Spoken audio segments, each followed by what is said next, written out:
Hi అండి, welcome to GS property. ఈరోజు Zaheerabad to ముగడంపల్లి హైవేలో ఉన్నాం ఫ్రెండ్స్. ఇక్కడ ఈ హైవేకి ఆనుకొని మనకు కమర్షియల్ ప్రాపర్టీ ఇక్కడ భూమి అయితే ఈరోజు మనకు సేల్కి వచ్చింది. మీరు చూడొచ్చు, ఇది ఎగ్జాక్ట్ మనకు మన్నాపూర్ విలేజ్ కాడ ఈరోజు ఎకరా భూమి మనకు సేల్కు ఉంది.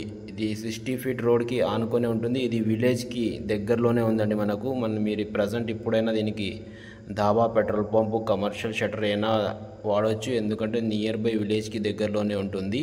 రోడ్ ఫేస్ వచ్చేసి దీనికి 120 ఫీట్ల వరకు రోడ్ ఫేసింగ్ ఉంది. ఇది జహీరాబాద్ టు ముగడంపల్లి హైవే అండి. ఈ హైవేకి ఫస్ట్ బిట్ ఈరోజు ఎకరా భూమి సేల్కి వచ్చింది. దీని కాస్ట్ వచ్చేసి వీళ్ళు 1 CR పర్ ఎకర్ చెప్తున్నారు. అర్జెంట్ సేల్కి ఉంది, లైట్ నెగోషియబుల్ ఉంటుంది, ఎక్కువ నెగోషియేట్ కాదండి. మీరు చూడొచ్చు, ఇది కమర్షియల్ ప్రాపర్టీ ఉంది. మీరు ఇమీడియట్లీ దీనికి చూడొచ్చు, ఎందుకంటే చాలా ఛాన్స్లో ఉంది. NH65 ముంబై హైవే నుంచి కేవలం 8 కిలోమీటర్ మాత్రమే ఈ ప్రాపర్టీ ఉంటుంది. ఇంట్రెస్ట్ ఉన్న వాళ్ళు మా నంబర్ని కాంటాక్ట్ చేయండి, సైట్ విజిట్ చేయండి. Sangareddy district, Zaheerabad division, Mogudampally mandal, village వచ్చేసి మన్నాపూర్ విలేజ్లో ఈ ప్రాపర్టీ ఉంటుంది ఫ్రెండ్స్. కమర్షియల్ ప్రాపర్టీ, జస్ట్ ఒకటే పొలం అడ్డం ఉంది. విలేజ్ దగ్గరలోనే ఈ ప్రాపర్టీ ఉంటుంది. ఆల్రెడీ పక్కకు చూసుకుంటే అంత కమర్షియల్ వాడుతున్నారు. దీన్ని కూడా మీరు కమర్షియల్గా వాడవచ్చు, షటర్ కానీ, పెట్రోల్ పంప్ కానీ, ధాబా లాంటిది